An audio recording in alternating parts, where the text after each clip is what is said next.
just me and my green juice. Hi friends, welcome back to my channel. I am back with a new video and I am so excited for today's video. Today I'm going to be sharing with you guys what I learned in 2020.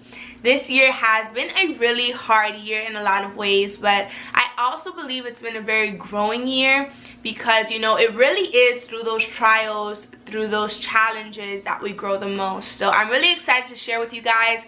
Make sure you subscribe to my channel, like this video, comment below what you learned in 2020, and let's get right into it.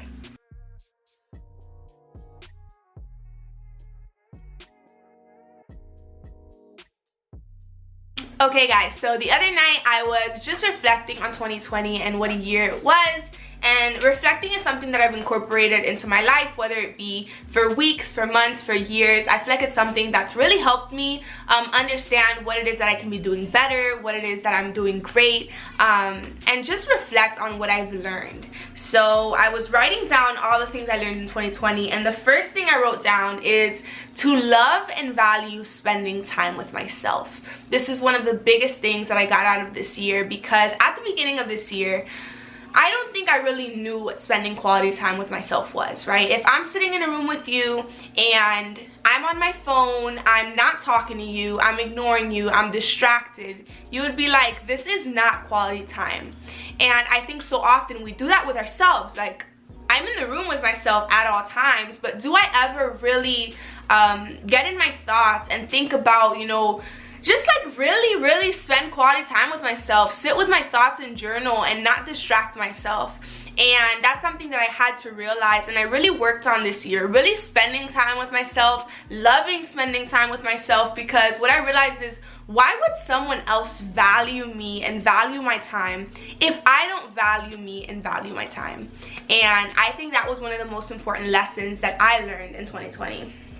And the second thing that I learned was really to be vulnerable. And this is something that I shared on Instagram, because for my entire life, I've seen strength as always being okay. I've seen strength as, you know, never showing emotion.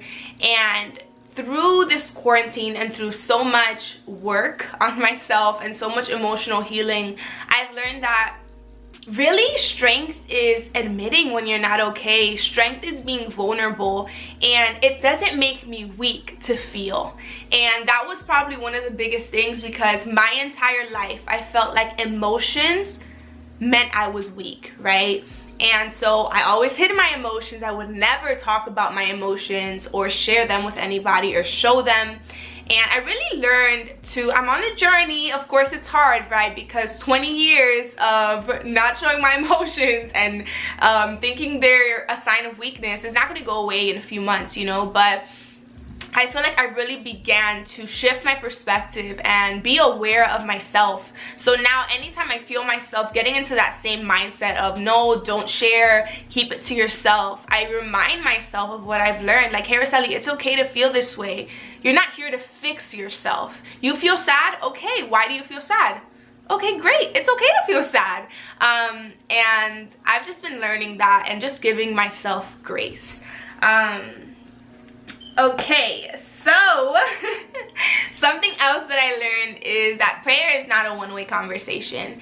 And I know we hear that a lot, but I think I really learned that this year in a new way, because for so long I had this view of prayer that I have to be talking the entire time. Like, you know, when you think of prayer, you think of like, Lord, I thank you, amen, okay, we're done praying.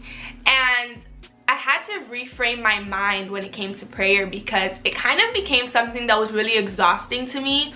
Like, I'm a big talker, so all day I'm like talking, I'm doing this, I'm doing that. So I feel like when it comes to me, you know, spending time with God, it became like the same thing that I did all the time. Like, I was just going by what I've learned through church, through tradition. And I realized that I was never really allowing God to speak, right? Okay, I would pray and I would say amen, and then I would go about my business. But it's like God was just, I feel like God checked me and was like, when are you gonna allow me to speak? And I really valued that silent time, that meditating time, where it's kind of like, okay, Roseli, you speak a lot. You talk, you know, and not that God is not listening to me, but you know, Like, I'm always talking to other people, to God, to everybody. And, you know, I feel like sometimes just all of us, we can just get so caught up doing the everyday thing or doing what we've been taught versus doing what works for us. So I've been learning the value of silence and yeah, like the value of silence and just listening for the voice of God.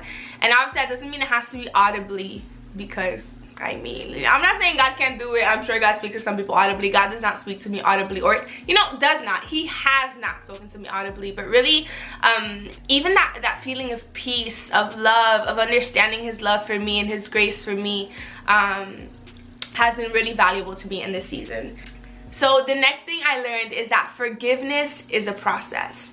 And as a Christian, you know, I feel like the church culture around forgiveness is that, you know, you come to the altar, you cry, whatever, and like you forgive, and like that's it. You know, you forgave, you're healed, sanctified, you have no bitterness.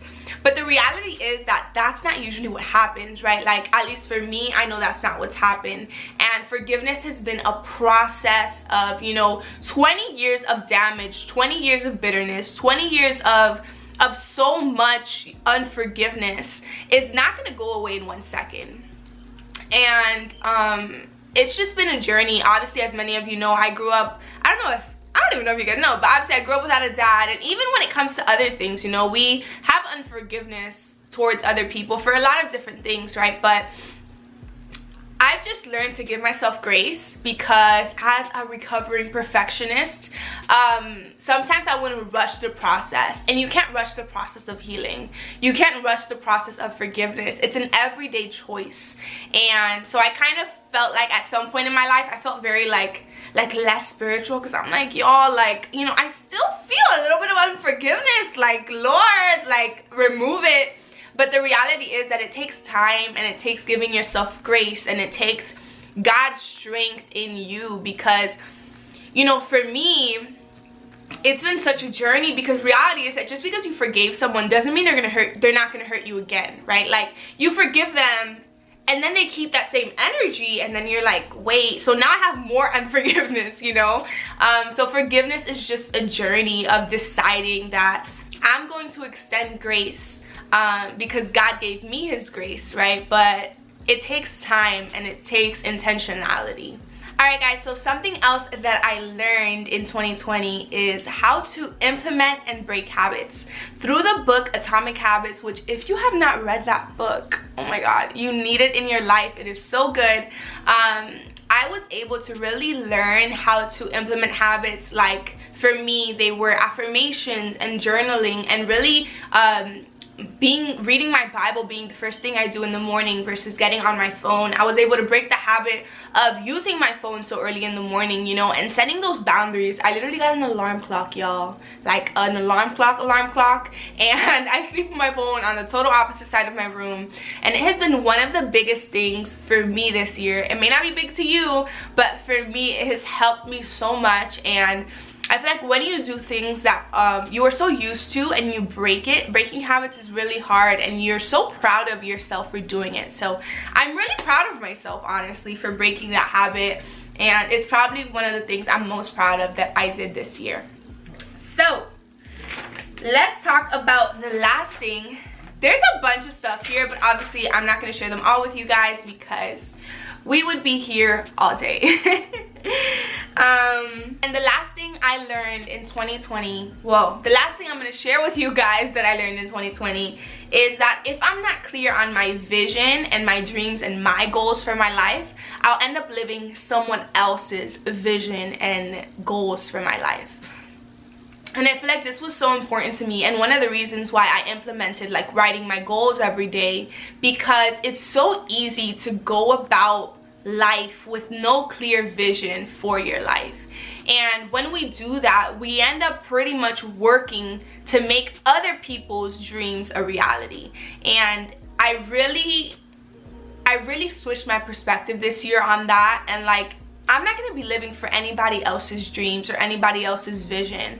I'm going to be living for the vision God has for me, for the dreams God has for me, and I'm going to work toward making them a reality. So that was really important for me, because I think sometimes our lack of vision for our life creates a life where we're living for other people, and then we have resentment. But really, it's because of our lack of vision. So those are all the things I learned in 2020. Well, not really. A few of the things I learned in 2020, guys. I hope you enjoyed this video. Thank you so much for watching. We are growing, and I am so excited that I get to grow alongside you guys. Make sure you subscribe to my channel, like this video, comment below any videos you want to see in the future, and I will see you in my next video.